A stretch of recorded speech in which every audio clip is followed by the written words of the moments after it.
Oke, mari kita sambung lagi kelanjutan dari novel Heavenly Demon. Roman Dimitri berjalan dengan santainya ke arah semut prajurit, tapi sebelum itu ia pun mengambil sebuah tangkai pohon. Ya, ini seperti nostalgia di kehidupannya yang lalu. Lebih tepatnya saat ia terbangun di tubuh Roman Dimitri. Tak lama setelahnya, Roman menghancurkan kelompok Bloodfang menggunakan tangkai pohon. Tentunya tangkai itu hanyalah sebuah formalitas untuk mengenang masa lalunya dan tidak butuh waktu yang lama bagi Roman untuk menghancurkan 8 semut prajurit seorang diri. Setelahnya ia pun kembali dan berkata kepada Kang Minho, "Apakah kau baik-baik saja?"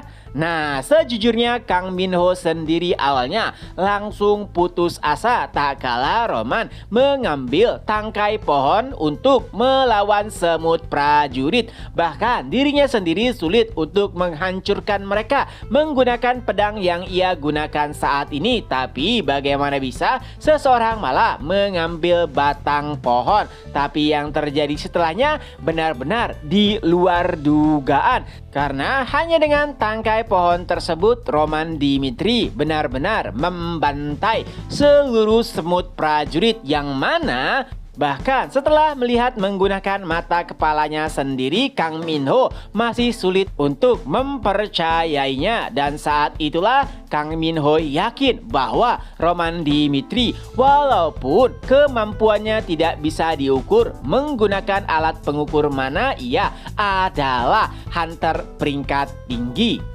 Setelah menyelesaikan perburuan, Kang Minho pun membawa Roman Dimitri untuk menuju ke rumahnya. Tapi sebelum itu Kang Minho lagi-lagi menggunakan gulungan penerjemah untuk menjelaskan segala situasi yang terjadi di dunia ini. Pertama, 20 tahun yang lalu muncul sosok yang mutlak. Ia mengatakan bahwa 10 bencana akan melanda dunia. Jika manusia berhasil menahan 10 bencana tersebut, maka yang mutlak akan menyelamatkan mereka semua. Dan saat itulah monster mulai bermunculan dan selanjutnya lahirlah para hunter. Nah, para hunter sendiri terbagi menjadi beberapa kelas.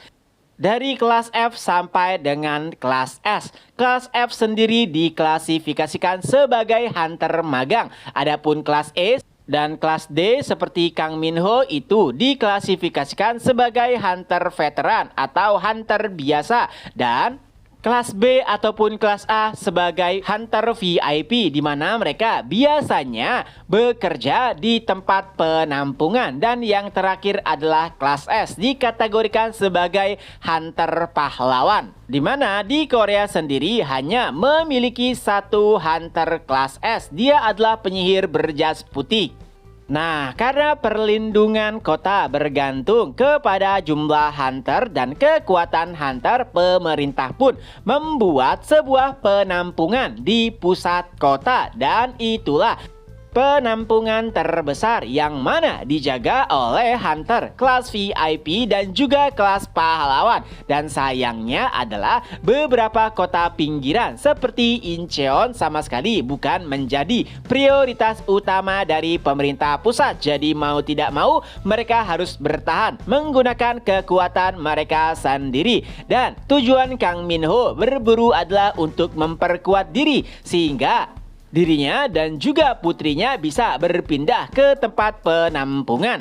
Beberapa saat setelahnya mereka pun memasuki perbatasan wilayah Incheon dan Roman Dimitri dijamin identitasnya oleh Kang Minho sehingga mereka bisa memasuki wilayah Incheon.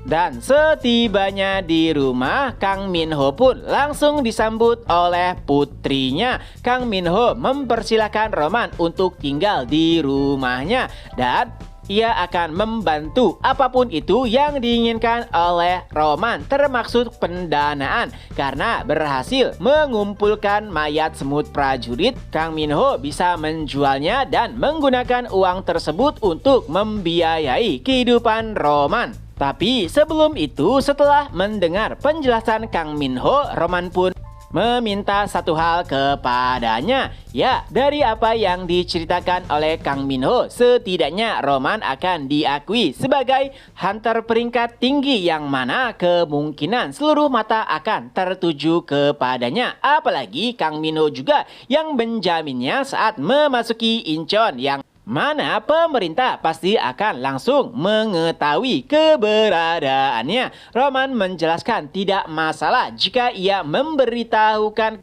kepada pemerintah terkait dengan jati dirinya. Tapi satu hal yang paling penting, jangan mengganggunya selama 1 bulan ke depan. Dan jika itu dilanggar, maka ia tidak tahu apa yang akan terjadi ke depannya. Mendengar hal tersebut, Kang Min Ho pun langsung menyetujuinya. Ia tahu benar kekuatan hunter peringkat tinggi, jadi lebih baik menurutinya. Dan setelahnya, Kang Min Ho pun langsung menghubungi wali kota Incheon dan meminta untuk bertemu. Di sisi lain, Kim Jun Hyuk, wali kota Incheon, nampaknya ia sangat kesal dengan informasi yang baru saja diterima. Ya, pemerintah pusat ingin kembali merekrut orang-orang berbakat yang ada di Incheon. Tentu saja itu adalah permintaan konyol atas nama kestabilan nasional. Ya, seluruh kekuatan dikumpulkan di pusat kota, yaitu Seoul, tapi membiarkan wilayah-wilayah di sekitarnya. Memang sejak awal hari bencana, Presiden mengumpulkan seluruh kekuatan untuk mempertahankan Seoul dan memberikan posisi komandan di wilayah-wilayah sekitarnya. Dan itulah posisi Kim Jun Hyuk saat ini, yaitu komandan ataupun wali kota Incheon. Tapi itu hanyalah akal-akalan presiden untuk mengamankan dirinya sendiri atas nama keamanan masyarakat. Dan jika permintaan seperti ini terus berlanjut, tidak bisa dipungkiri kehancuran Incheon akan semakin dekat. Apalagi bencana ke-6 tidak lama lagi akan segera dimulai. Pada bencana ke-5, Kim Jun Hyuk menyaksikan banyak sekali seluruh bawahannya yang mati, dan ia tidak ingin kejadian seperti itu terulang kembali. Oleh sebab itulah ia sangat kesal tak kala pemerintah pusat merekrut orang-orang berbakat di wilayahnya untuk menjadi bagian dari mereka.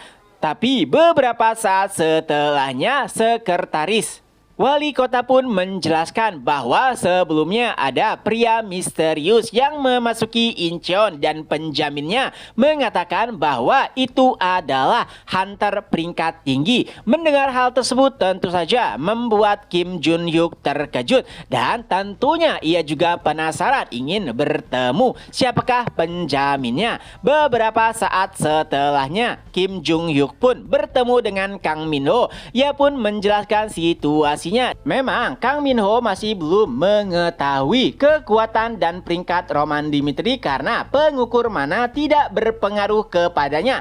Tapi ia meyakini bahwa Roman Dimitri adalah hunter tingkat tinggi, mengingat ia bisa membantai seluruh semut prajurit hanya menggunakan batang pohon saja, dan itu memberikan harapan kepada Kim Jun Hyuk. Jika ia berhasil merekrutnya, maka pada bencana ke-6 mungkin korban jiwa yang ada di kota Incheon akan bisa diminimalisir. Tapi sayangnya Kang Min Ho berkata dalam waktu 1 bulan ia tidak boleh diganggu, dan jika ada yang melanggar maka ia tidak tahu konsekuensi apa yang akan terjadi. Tentu saja itu membuat Kim Jun Hyuk sedikit kecewa. 1 bulan bukanlah waktu yang sebentar, dan ia yakin pastinya akan ada kebocoran informasi terkait dengan hunter peringkat tinggi tersebut, yang mana kemungkinan pihak ibu kota akan langsung ingin merekrutnya. Dengan begitu maka seluruh harapannya akan sia-sia.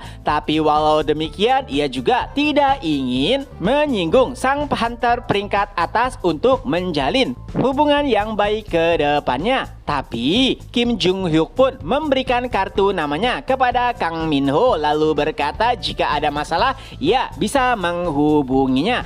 Dan sebelum pertemuan berakhir, Kim Jung Hyuk pun bertanya siapakah nama hunter peringkat tinggi tersebut. Dan anehnya bahkan Kang Min Ho sampai saat itu masih belum mengetahui nama Roman Dimitri. Dan chapter pun berakhir. Nah, itulah kelanjutan dari novel Heavenly Demon. Semoga terhibur. Ketemu lagi di next video. Bye-bye.